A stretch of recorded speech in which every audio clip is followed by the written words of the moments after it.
नानी की कहानी। अब पछताए होत क्या, जब चिड़िया चुग गई खेत।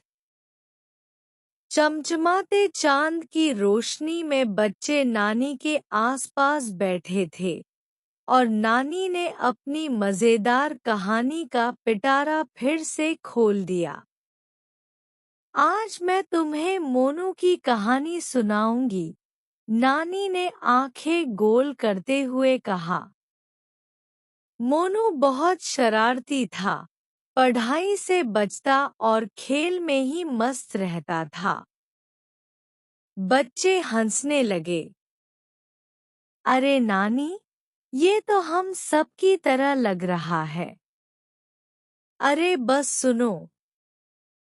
मोनू की अकल हमेशा तब ठिकाने आती जब परीक्षा के एक दिन पहले उसकी कॉपी खुलती।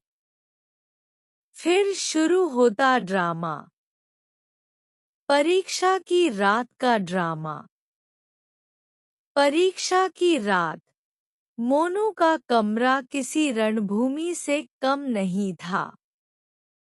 किताबें बिखरी पड़ी थी, कॉपी के पन्ने फड़फड़ा रहे थे और मोनू माथे पर हाथ रखकर बैठा था।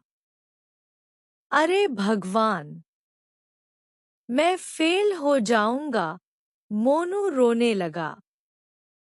मम्मी ने सिर पर हाथ मारा। अब पढ़ने बैठे हो? पूरे साल कहाँ थे? मोनू मुंह बनाकर बोला, वो वो क्रिकेट खेल रहा था, वीडियो गेम खेल रहा था, दोस्तों के साथ मस्ती कर रहा था। तो अब क्या करोगे? मम्मी ने पूछा। अब तो बस भगवान ही बचा सकते हैं, मोनू ने हाथ जोड़ लिए। परीक्षा का दिन।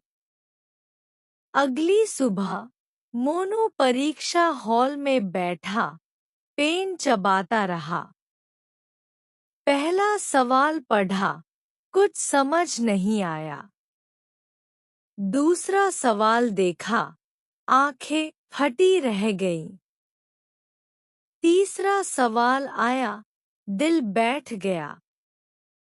अरे भगवान, मेरी मदद करो, मोनू मन ही मन बड़बड़ाया। लेकिन भगवान भी बोले होंगे, बेटा, अब हम भी क्या करें?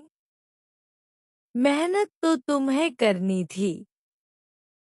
घर लौटकर मोनू फिर रोने लगा।